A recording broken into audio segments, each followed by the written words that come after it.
अस्सलामुअलैकुम फ्रेंड्स, उम्मीद है आप सब खैरियत के साथ होंगे। आज मैं आपको सिखाने जा रहा हूँ कुछ कंप्यूटर के यूज़फुल शॉर्टकट कीज़ जो आपके लिए काफ़ी हेल्पफुल साबित हो सकते हैं बाद में। तो बिना टाइम ज़ाया किए वीडियो को शुरू करते हैं।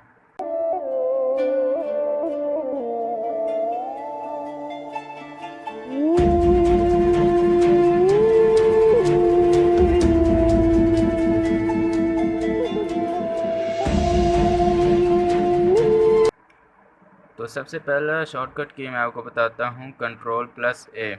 ठीक है, ये Ctrl+A ये होता है आपके जो टेक्स्ट आपका डॉक्यूमेंट खुला हुआ है उसके ऑल्ट जो टेक्स्ट होता है उसको सिलेक्ट करने के लिए होता है। ठीक है, Ctrl+A करेंगे तो ऑल टेक्स्ट सिलेक्ट हो जाएगा। ठीक है, तो ये देखें हमारे पास अभी ये सामने एक जो टेक्स्ट है वो खुला हुआ है। ठीक है,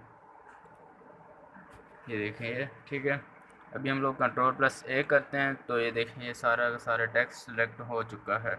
और अगर हम लोगों ने इसे कट करना है यहाँ से, ठीक है, कट करना है तो हम लोग Ctrl+X करते हैं तो ये टेक्स्ट यहाँ से कट हो जाता है। देखें ये सारा कट हो चुका है। और अगर हम लोगों ने जो किया है उसे अनडू करना है, ठीक है, तो Ctrl+Z करेंगे और ये देखें ये टेक्स्ट यहाँ पे वापस आ चुका है।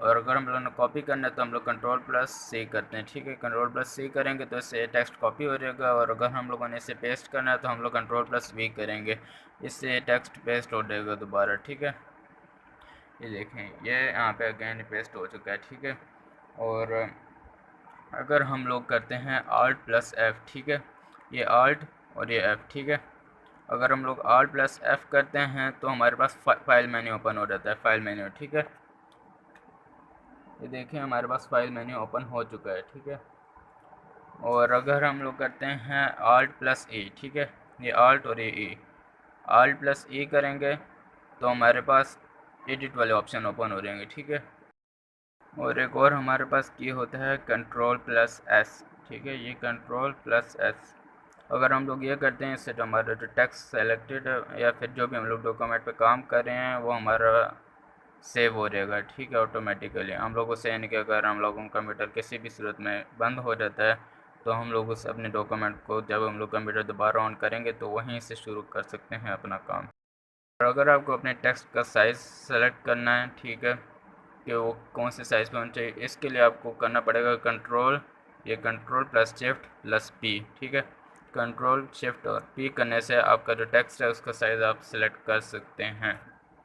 अगर आप लोगों ने उसका जो फ़ॉन्ट है वो चेंज करना है कौन सी राइटिंग में उसका आना चाहिए तो उसके लिए आपको करना पड़ेगा Ctrl+Shift+F। ठीक है, Ctrl+Shift+F से आप उसका जो है ना फ़ॉन्ट सेलेक्ट कर सकते हैं।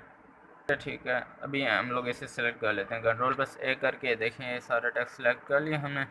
अब हम लोग करते हैं Shift+Delete। ठीक है, इससे देखें ये टेक्स्ट यहाँ से कट हो चुका है।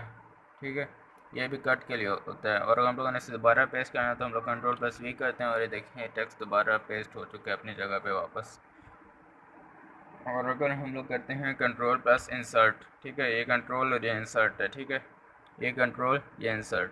ठीक है, Ctrl+Insert करते हैं तो इससे टेक्स्ट कॉपी होता है। ठीक है, और अगर हम लोग Shift+Insert करते हैं तो उससे टेक्स्ट पेस्ट होता है। ठीक है, अभी हम लोग इस सारे टेक्स्ट को एक बार सेलेक्ट करते हैं। ठीक है, और आपको करके दिखाते हैं।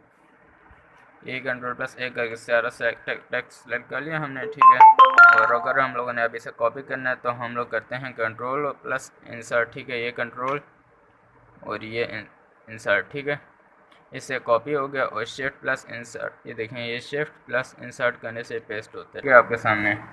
और इसके बाद वाला की आता है एक होम वाला की। ठीक है, ये होम वाला की है। ठीक है, ये देख लें ये होम वाला है। ठीक है, हम लोग अगर इस पे करते हैं तो आपके स्टार्ट में ले जाएगा डॉक्यूमेंट को। ठीक है, और अगर आप लोग एंड पे करते हैं तो ये एंड पे ले जाएगा आपका कर्सर। ठीक है, तो आज के लिए दोस्तों बस इतना ही। उम्मीद है आपको आपके लिए वीडियो मददगार साबित होगी। तो मिलते हैं नेक्स्ट वीडियो में, तो तब तक के लिए अल्लाह हाफ़िज़।